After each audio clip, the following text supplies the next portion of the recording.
Hello, kia ora everyone, and welcome to this video about the astrology of the week beginning Saturday the 8th of March until Sunday the 16th of March. My name is Fiona of Sun and Moon Calendar, and in this video we're going to talk about especially the lunar eclipse that's coming up on Friday the 14th, and that is visible in New Zealand and a little bit in Australia. We're talking more about Venus retrograde and the upcoming Mercury retrograde, and there's a few other things going on, as well as an analysis of the full moon chart. Okay, if you want to buy a calendar for the remaining time of the year, you'll still have 9.5 months of the calendar to use. So they're still available. We've got calendars for New Zealand and Australia, and they are now down to $24.95 New Zealand dollar or Australian dollar, and plus postage. So you can order them from the website. The link is in the description below, and we'd be very pleased to send you a calendar. It's got so much information about every month. The lunar month is laid out really visually, and all the major aspects and transits and explanations of the really big things going on this year. We're building up to one of the first of the biggest things, which is Neptune moving into the sign of Aries. That's coming up at the end of March. Crazy, because that's never happened in our lifetime for Neptune to move from Pisces into Aries like that. Neptune spends a really long time in every sign, and it was last in Aries in the late 1800s. So wow, long time ago. Might have even been mid 1800s. Yeah. Okay, so on with the video. Please like, comment or subscribe if you like the video, and let's get into it. Let's start with the moon phase we're in. We had a lovely new moon in the sign of Pisces last Friday, the 28th of February. Since then, the light of the moon has come back, and the moon has been growing, and we've been seeing it during the daytime as well as at night. And yesterday, or actually it's Friday today, I'm recording this on Friday the 7th, and that is the day that we've had the first quarter moon, when it looks like a half moon in the sky. Okay, and if you felt any tension or a bit of anxiety that was energizing on Friday, that will be because the moon square the sun gives us some drive, the desire to take action and overcome obstacles, and to check things off our to-do list with that quarter moon phase of the moon. Then the light will be growing and growing through the week until Friday the 14th of March, and we are building up then to a full moon in the sign of Virgo, with the moon opposite the sun. And this is not just any full moon. We have a full moon every month, but this is a full moon eclipse, and it's a total eclipse, and it's visible in New Zealand. The total eclipse is visible after moonrise or after sunset in New Zealand, if you can get a good view of the east. And in the eastern parts of Australia, the totality will have finished by the time the moon rises, but you might see the last partial eclipse, or the last part of it. So I hope you do, because that can be pretty cool to see. Eclipses in astrology, they signify sudden changes that are fated or destined, and especially with a lunar eclipse, it could bring sudden endings, and they could be disruptive and disturbing and upsetting even, or they could be like really energizing and feel wonderful. But either way, they are bringing us further along the path to our soul's journey. And if we lose something, if something ends because of the eclipse, it's supposed to be. It's making the way for new things to come in. It's something we don't need anymore. Okay? And anytime with a full moon, we can be giving gratitude. We can be noticing the fullness of things. The idea with an eclipse is, and I'm referring to Chris Brennan and Austin Coppock here, they've been talking about this aspect of eclipses in their astrology podcast and the monthly forecast that they do. The idea is that as the light is blocked, even for a few minutes, as the light is blocked, when that light comes back, we can see things that we didn't see before. and we see things in a different way that can be contribute to that energy of an eclipse. But also take note of things that happen, and they're not things that you're doing, that you're instigating. They're coming from the outside. It's the universe stepping in, fate stepping in. Okay, notice what happens, especially the week before, and then the 2 weeks afterwards is the eclipse portal, because then we have another eclipse in 2 weeks afterwards, and then a week after that. So all of that from now on, we're really in that strong eclipse time for the next 4 weeks. If something happens that feels very significant, and it could have cause a change, a big turnaround in your life, that is likely to be an eclipse thing, and it is meant to be, it's destined, and it might have a little bit of a tingly feeling of destiny or fate about it.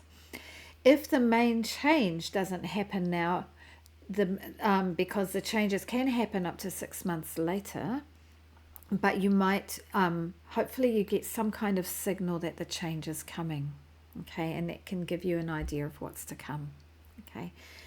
After that, Saturday night, the 22nd, or Sunday early morning, we've got the moon square sun for the last quarter moon, and then the light will really be coming down until we have the new moon in the sign of Aries on Saturday 29th of March, and that is a solar eclipse. That one's not visible in the Southern Hemisphere, but again, we can be affected by it with fated changes, and often with a solar eclipse, it's more like some destined new beginning, something new coming into your life.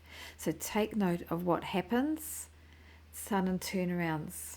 Okay, so here we are with the calendar page for Pisces, and you can see up the top left here we've got some information about Mercury and Venus retrograde. We've got some questions that you can ask at the new moon time. We've got all the transits going on, and the big ones as well. And here's the lunar month as it's laid out. So we had the new moon in Pisces on the 28th of February, building up, the moon getting bigger every day until we have the full moon lunar eclipse in the sign of Virgo. And after that, the moon starts to wane and get smaller and smaller. Okay, and you can see here, the day after that full moon, Mercury turns retrograde. Okay, so we're going to be talking about that very shortly. So that's a New Zealand sample of the calendar there, and here is the Australian sample page of the Pisces lunar month in the Australian calendar with a lovely dolphin there.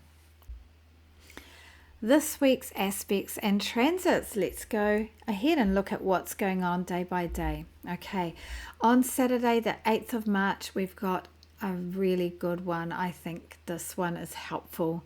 The Sun trine to Mars. It happens twice a year, but of course we've had all those challenges with Mars over the last 3 months or so, because we've had Mars retrograde in the sign of Cancer, and now the Sun, with its journey through Pisces, is in a trine to Mars, and a trine is an energy that's easier and flowing.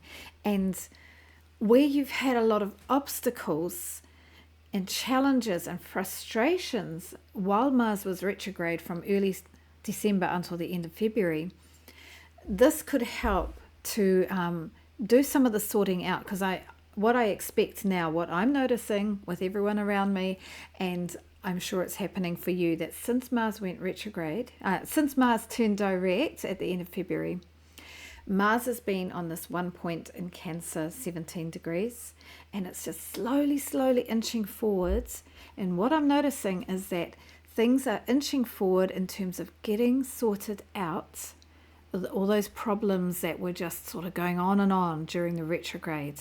Okay, one example for me was I've had a class I was teaching, an English language class. I was finding it really difficult to get the right activities for this class, the right level of the lessons, the right pitching it the right way. I tried this, I tried that, I talked to people, I tried what they suggested, I tried other things. It was not working. They were bored, or it just wasn't the right, it was too easy for them.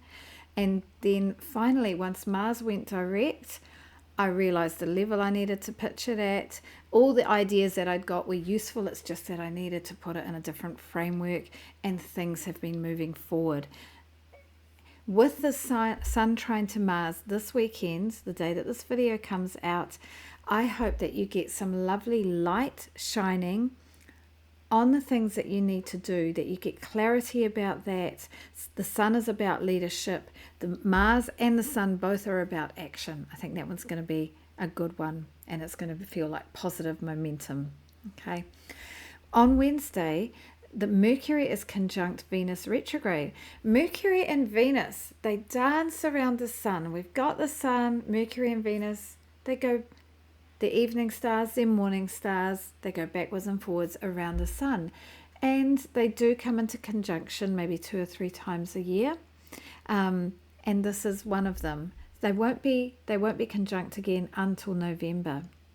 This can bring together communication and in relationship that works really well, a courteous and polite and romantic way of speaking. So yeah, that could be helpful for talking about relationship, whether that's a work partnership or an intimate partnership, or somebody that you work in a one-to-one way with. Okay. And on the same day, however, we've got a heavier one, and that is the sun coming into conjunction with Saturn, which it does once a year. This is all part of that big pile-up of planets in Pisces. And this could bring a bit more serious energy and maybe a feeling of limitation. So maybe we've felt like we made some progress in the weekend with the sun trine to Mars, but then the sun comes up to Saturn, and we have to like face up to some reality. Maybe we can't make as much progress as we thought, or there's more work to do, or the work is feeling hard that's involved. Okay. And then on Friday, we've got the full moon eclipse in the sign of Virgo. At the end of this video, I'm going to do an analysis of that full moon chart. So you can, if you hold on till then, you can get some more ideas about that eclipse and what it's bringing. Okay. On the same day, the sun is sextile to Uranus. So that could bring some zingy ideas and innovation, and perhaps a desire for freedom. Okay. Perhaps with your creativity. Okay, and then the day after that lunar eclipse, we've got Mercury turning retrograde at 9 degrees of Aries, and that is the same degree that the solar eclipse is going to occur at 2 weeks later, 1 week later, 2 weeks later from there. So lots happening with the sun. We've had Mercury going through Pisces, pinging off all those planets and points in Pisces. Now it's the sun going through, and next week as well we've got lots of sun action, okay, going through Pisces.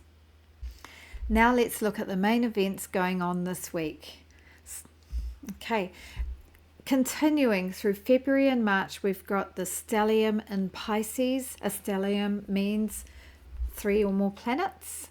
So we've got Saturn, Neptune, and the lunar nodes. That's not just any 3 planets. The lunar nodes, that is a point. It's a calculated point. It's not a planet, but it's really significant to have all 3 of those in Pisces. Very unusual. They're big and they're slow moving and significant. We've also got the sun in Pisces. Venus is not in Pisces now, and nor is Mercury, but they will be retrograding back into Pisces, and we had the new moon in Pisces. So we've got this great energy this year, but especially in this first part of this year, of the Pisces area moving into the Aries area. Okay, and this is especially because Neptune is moving into Aries for the first time in 166 years at the end of March, and Saturn is moving into Aries in May for the first time in 29-30 years. Okay, so these really, really slow-moving planets that have a significant effect on our lives and on the world, on humanity, moving into a brand new sign that they haven't been in for years and years, and with Neptune not in our lifetimes. Okay, But right now, and for this February and March, there's so much energy in Pisces. Okay. We've had Mars retrograde, and Mars is now direct. It turned direct on the 24th of Feb, and now it's inching. It's probably still at 17 degrees. I should look it up actually. But 17 degrees around there, drilling down on that point, but inching forwards. Okay. Still in the sign of Cancer. Okay. And now we're fully in Venus retrograde. And that started on the 2nd of March, last weekend. And Venus will be retrograde for 6 weeks, causing us to review our relationships, how we connect with each other, our comforts in life, our money, our luxuries. A key point in that retrograde time is when the Sun comes into conjunction with Venus going retrograde. And this is where we will have the Earth, the Sun, and Venus in between. Venus will be invisible, of course, and that is a time where you can ask the universe a question about love, money, relationships, luxury items, and beauty. Okay, it's the halfway point of the retrograde. Okay, and looking there at what Venus retrograde means, it's a time to review, revise, go back to, it's a look back at our one-to-one relationships, how we enjoy the person we sit across from, okay?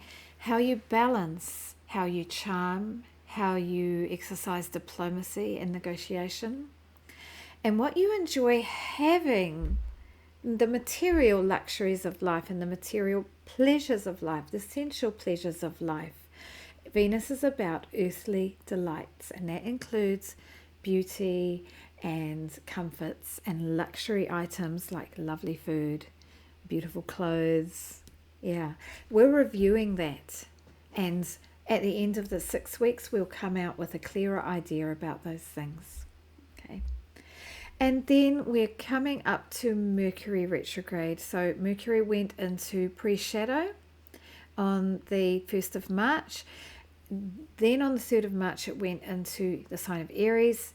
And then Mercury actually turns retrograde on the 15th of March, and we're going to have 3 weeks of Mercury retrograde. This is going to mean that we will be we'll be going back over our communications and arrangements, and it can mean we get glitches with machinery, and we definitely get glitches in communication. So take care to dot your I's and cross your T's through that time. And I can see, yeah, those have turned out to be squares, but they're supposed to be arrows. That's when Mercury goes into Aries, and that's when Mercury goes back into Aries. That's when Mercury goes into Pisces. So it's going between Aries and Pisces. Building up to a really big moment, as I've mentioned before, where Neptune moves into the sign of Aries, a once-in-a-lifetime moment. Not quite, because there is going to be one retrograde back over the next year, and then Neptune will move into Aries again beginning of next year. Okay, all right, so Neptune is moving into Aries. That's a really big deal. Okay, I'll be talking more about that in the coming weeks. All right, and then Saturn is also moving into Aries. That happens on the 25th of May. Also a very big deal. That planet of structure and rules and discipline and being real. Okay. So you can see this week we've still got a lot of that Pisces energy, a lot of that watery flowing, temptations to escape a bit too much, and enjoying stories and fantasy and creativity and imagination and connection to spirituality. Those are the positive sides of Pisces, except for the over-escapism. The downside is the confusion and not really being decisive and going this way and that, and believing things we shouldn't believe. Okay, so we've still got that going on. Venus retrograde is taking hold, and we're going back over relationships and revising things. But the biggest thing this week is that lunar eclipse on Friday, that total lunar eclipse in our part of the world.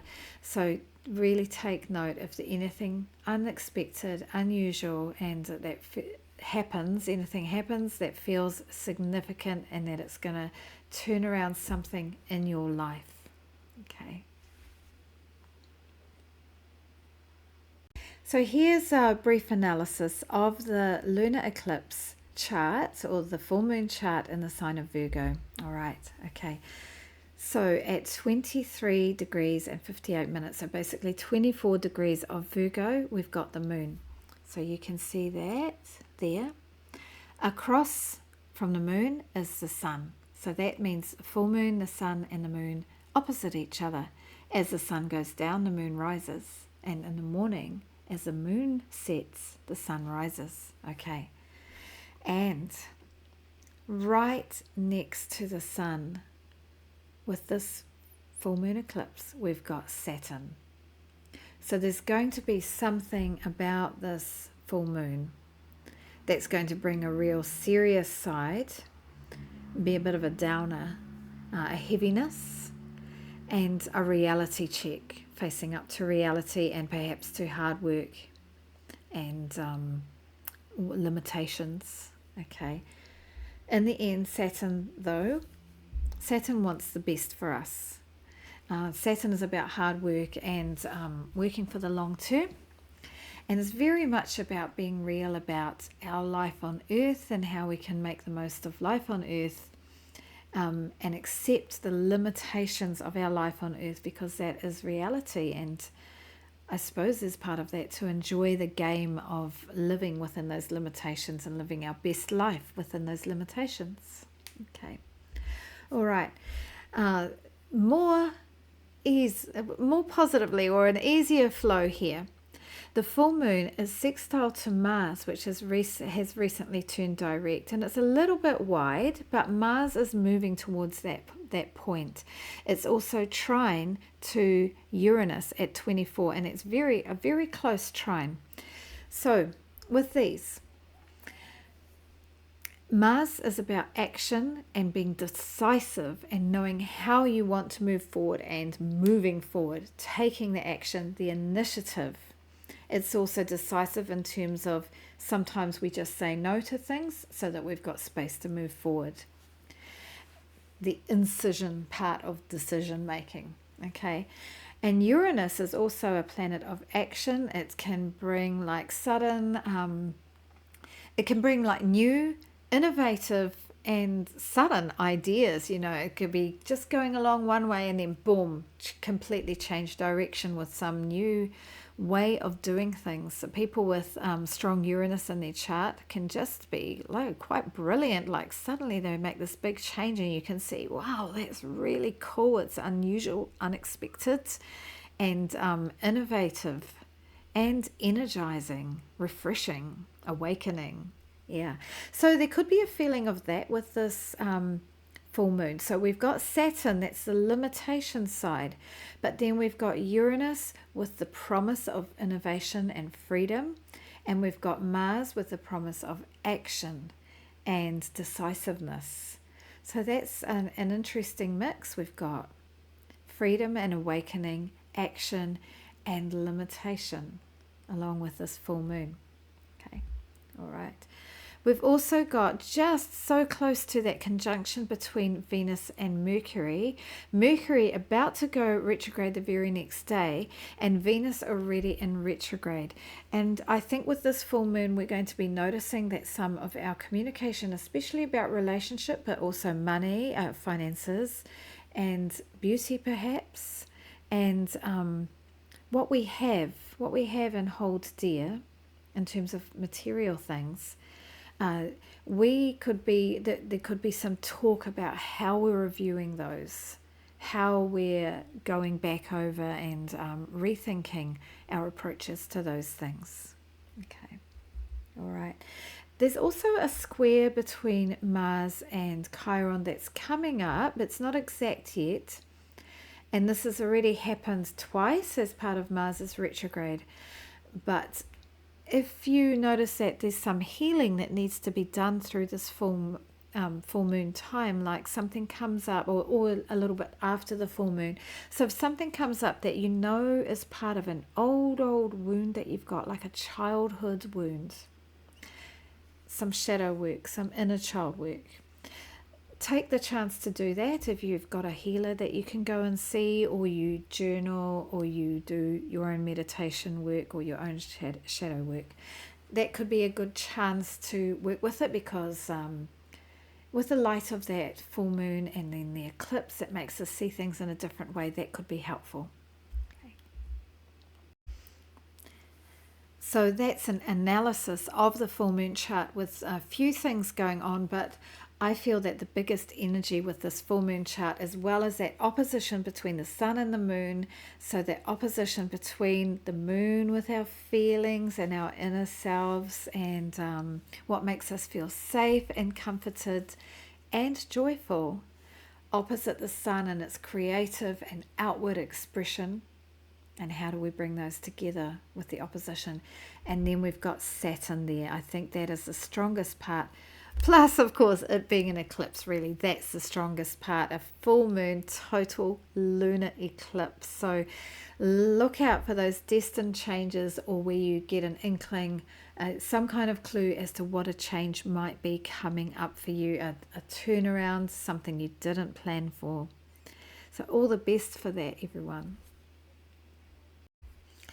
There we go, everyone. That's all from me. Thank you for watching. Please like, comment, or subscribe if you like this video. And remember, if you haven't got a calendar yet, you can order it for $24.95, and you still have 9 or 9.5 months of the year left to enjoy it. And the link is in the description below. All the best for the week, for the lunar eclipse. It's all so magic, what happens in the sky and how it affects us. I don't know how it works, but I find it amazing and fascinating, and it does help me a lot understand life and guide some of my decisions, but especially understanding and accepting that the way I am is the way I am, and what happens to me in life, it's all supposed to be the hard stuff and the wonderful fun stuff. Yeah, so all the best. I hope you have positive hard stuff and wonderful fun stuff. Bye for now.